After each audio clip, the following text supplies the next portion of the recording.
Today, we are going to be doing the thing that I sound like such a geek saying, but I'm really excited to boil water in a cedar box.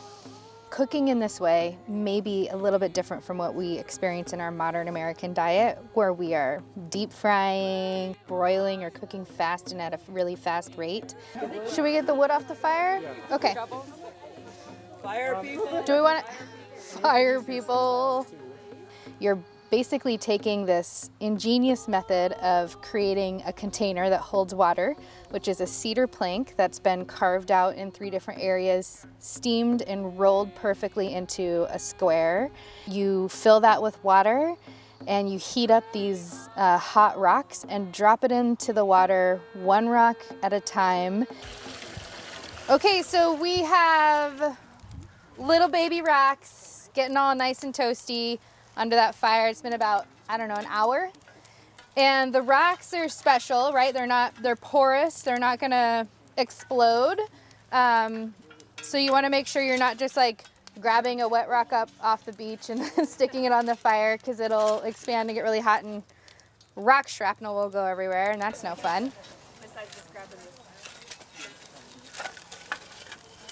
We're gonna take this rock, try to kind of blow it off a little bit so that there's not so much ash, and drop it in here.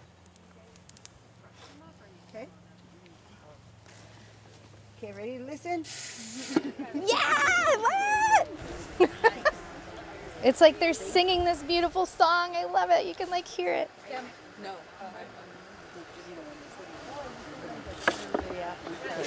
Yeah. Like a pro. Look at you. Come on. Yeah. Do we add more? Maybe one more. Ooh, sorry. What do you think? And then you toss all your ingredients in and you put your lid on and let it steep or simmer. Today we're gonna make steamed clams in the box, which means we have to bring the water to a boil and throw our clams in and then give it just enough time for them to open up and reveal their beautiful nutrient-dense meat inside. It imparts this beautiful earthy tone vibe, the smoke from the rocks and a little bit of ash is in there. Sometimes to help seal the inside of the box, you add clay inside of it, so you also get that sort of minerally flavor. And the mineral, I believe that the clay and the ash sort of create this gastronomic masterpiece. It's a type of spice that you really can't replicate. You don't go to the grocery store and find it bottled anywhere.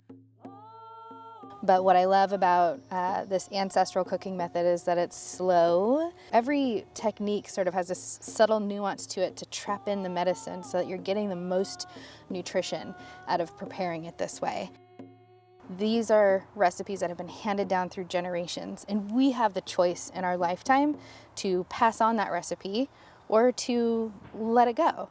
And when we do things like this, it takes a community effort, it takes collaboration, it takes everyone who's around to be involved, hands-on, cooking together, and remembering that these are precious gifts that have been left to us through generations, and that it's our turn to carry those gifts and hand them off to the next generation.